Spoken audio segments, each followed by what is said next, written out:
मीठी ईद की खुशियाँ मीठी नहीं लगती अगर ईद के दिन सवैयाँ ना मिले। आपको दिखाते हैं ये सवैयाँ कैसे तैयार होती हैं, कितने प्रोसेस होते हैं, कहाँ कहाँ से होके आपके घरों में ये सवैयाँ आती हैं। 20 किलो मैदा डलता है और 2-3 किलो पानी डालते हैं तो सेवइयाँ तैयार होने का काबिल हो जाता है। उर्दू पॉइंट की वीडियोस देखने के लिए हमारा चैनल सब्सक्राइब कीजिए और बेल के आइकन पर क्लिक कीजिए ताकि आप हमारी तमाम आने वाली वीडियोस से बाखबर रह सकें।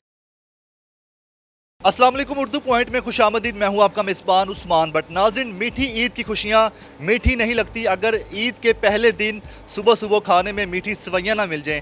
ये सवैयाँ कैसे तैयार होती हैं, इस वक्त हम आपको बदामी बाग लाहौर के इलाके में एक फैक्ट्री में लेके आए हैं। आपको दिखाते हैं ये सवैयाँ किस तरह तैयार हो रही हैं, प्रोसेस क्या होते हैं, कहाँ कहाँ से होकर ये सवैयाँ तैयार होती हैं और फिर मार्केट में आती हैं और आपके घरों में आती है और फिर आप बना के खाते हैं।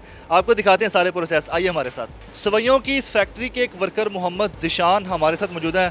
ज़िशान भाई, ये बताएं कि ये जो सवैयाँ तैयार होती हैं, लोगों के घरों में जाती हैं, पका के लोग खाते हैं, इसके प्रोसेस क्या होते हैं, आगाज़ में क्या किया जाता है? जी, सबसे पहले भैया से जो है ना मैदा गूना जाता है डब्बे में डाल के, उसमें तकरीबन 20 किलो मैदा डलता है और 2-3 किलो पानी डालते हैं। तो मैदा तैयार करके उसके बाद जो है ना उसे हम दूसरी मशीन के टब में डाल देते हैं। तो उसके बाद जो है ना तकरीबन नरम हो जाता है जब, तो उसको मशीन में डालते हैं। तो मशीन के बाद सेवइयाँ जो है ना तैयार होने में आ जाती हैं। तो अच्छा, ये जो मैदे को आप तैयार करते हैं पानी से मिला के, और कितना पानी कितने मैदे में डाला जाता है जिसके बाद इस काबिल हो जाए कि वो सवैयाँ निकलें बाद में? जी भैया, हम तकरीबन 20 किलो मैदे में 3-4 किलो पानी डाल देते हैं तो सेवइयाँ तैयार होने का काबिल हो जाता है। ठीक है, जब मैदे को आप तैयार कर लेते हैं उसके कितनी देर के बाद आप सवैयों वाली मशीन में डालते हैं? तकरीबन उसके 2-3 मिनट बाद ही जो है ना मशीन में डाल देते हैं तो सेवइयाँ तैयार होना शुरू हो जाती हैं। तो उसके बाद जो है ना मशीन से निकलता है जब, तो उसको हम डंडे में डाल देते हैं। जिस मशीन में आप मैदा डालते हैं उस मशीन में ऐसा क्या होता है कि मैदे को वो एक बारीक सवैयाँ बना के निकाल देता है, उसमें ऐसा क्या प्रोसेस होता है? उसमें एक जाली होती है जो है ना, जो जाली से सेवइयाँ तैयार होती हैं, जाली का सुराख होता है, उसमें जब वो प्रेशर मशीन का प्रेशर आता है ना तो वो नीचे आता है लच्छा बन के, सेवइयाँ बन के निकलती हैं। तो फिर हम तोड़ के तो जो है ना डंडे पे डाल देते हैं।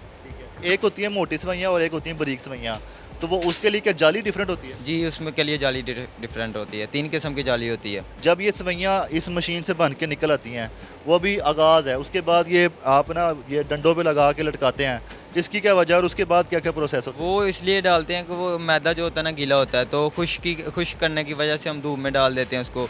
वो धूप में डाल के और उसको रात को जो है ना डाल देते हैं, सुबह से उतार लेते हैं, उतार के पत्थरों में डाल देते हैं, तो फिर भट्ठी में लगा देते हैं भट्ठी में। कम से कम कितने घंटे इसको सुखाया जाता है? कम से कम इसको जो है ना 16 घंटे सुखाया जाता है। तो अगर कभी बारिश हो जाए तो आप जैसे बता रहे हो धूप में सुखाया जाता है, तो ये काम डिले हो जाता है? नहीं, काम तो डिले नहीं होता लेकिन वो लेट हो जाएगा। जिधर 16 घंटे लगते हैं उधर 18-20 घंटे लग जाते हैं। अच्छा, कहा जाता है कि ये जिस तरह तैयार होती है, इसकी तैयारी का जो मराहिल होता है बड़ा रफ किस्म का होता है, तो भट्टी में जाने के बाद क्या ये हाइजेनिक भी हो जाता है? जी, हाइजेनिक हो जाता है। ठीक है। अच्छा, उसके बाद जब भट्टी में जब ये तैयार हो जाता है, फिर उसके बाद क्या प्रोसेस होते हैं, कितने लोग बैठे हुए हैं बाद में जो इस सवैयों को, चूँकि ये देख रहे हैं लंबी लंबी लाइनें हैं सवैयों की ना, लंबी लंबी लाइनें हैं, इसको कटिंग कैसे करते हैं, कितने लोग करते हैं, क्या क्या तो प्रोसेस? तकरीबन 9-10 आदमी हैं, 9-10 आदमी मिलकर काम करते हैं और आदमी का डिफरेंट काम है, 2-2 3-3 आदमी की टीम बनी होती है। तो वो 2-2 3-3 अपना अपना काम करते हैं। जब इसको भट्टी से निकालते हैं 2-3 आदमी पैकिंग करते हैं। यहाँ पर कितनी लेबर काम करती है और सबकी क्या क्या ड्यूटीज़ है, आप लोग कितने घंटे काम करते हो? तकरीबन इधर जो है ना 10 आदमी हैं तो 4 आदमी मशीन पे होते हैं, एक मैदा गूंथता है, तो एक जो है ना मशीन पे होता है, तो बकाया जो 2-3 आदमी हैं वो भट्ठी पे होते हैं और जो सेवियाँ जो डालते हैं ना हम डंडे पे, उसको निकालते हैं सेवियाँ। पूरा साल ये सवैयों का काम कैसे चलता है, मतलब ऑर्डर किस तरह आते हैं, और जब ईद आती है, छोटी ईद, तो उस दौरान क्या सूरत हाल होती है? उस टाइम तो हर घर में आपको पता है सेवइयाँ पकती हैं, तो इसलिए जो है ना आर्डर वगैरह आते हैं। हमारा माल ज़्यादातर बाहर जाता है, अफ़गानिस्तान में जाता है, पाकिस्तान में हर जगह जाता है, तो जो है ना ईद के दिन ज़्यादा आर्डर आता है, तो हम जो है ना तैयार ज़्यादा जो है ना आप लेते लोगों पे कितना लोड होता है जब ईद आती है, तो काम चूँकि बढ़ जाता है तो आपके घंटे भी बढ़ जाते हैं? हैं। जी, हमारा तो पहले एक मशीन चलती है, फिर हम 2 चला लेते हैं, आदमी पहले 5 होते हैं, फिर हम 10 आदमी कर लेते हैं, तो फिर जो है ना काम तेज़ी से करते हैं। इस काम को एंजॉय कितना करते हैं, चूँकि जो खाते हैं ना लोग वो तो एंजॉय करते हैं खाते हुए, क्या आप बनाते हुए भी एंजॉय करते हैं? जी, बहुत एंजॉय करते हैं हम लोग, बहुत अच्छे तरीके से बनाते हैं इसे। मैदा गूँथते हैं, बहुत दिल लगी से गूँथते हैं कि लोग खाएँगे और मज़ा आएगा। जब सारी बात हम अच्छा काम करेंगे तो मज़ा आएगा, ऐसे तो लोग जो है ना मज़ा नहीं आएगा।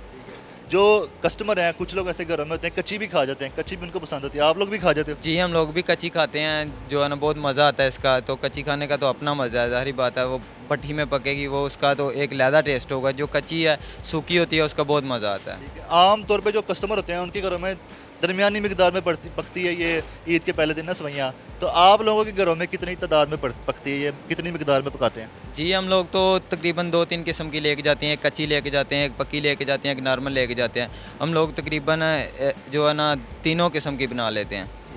अच्छा, एक मैदे की होती हैं सवैयाँ, इसके अलावा भी होती हैं सवैयाँ किसी और चीज़ से? इसके अलावा भी होती हैं, सूजी की भी होती हैं, जो है ना जो मैदा की होती हैं, सूजी की होती हैं, आटे की होती हैं, हर किस्म की। जिस किस्म का कोई आदमी बोलेगा इस किस्म की हमें चाहिए उस किस्म की बना लेते हैं। मार्केट में डिमांड किसकी ज़्यादा है, सूजी की सवैयों की या फिर मैदे की? मैदे की ज़्यादा डिमांड है। इसकी क्या वजह? इसकी ये वजह कि मैदे की सेवियाँ जो अच्छी होती हैं, सूजी की महंगी होती हैं, तो इस वजह से ज़्यादातर गाहक जो है ना ये पसंद करते हैं मैदे की। ठीक है।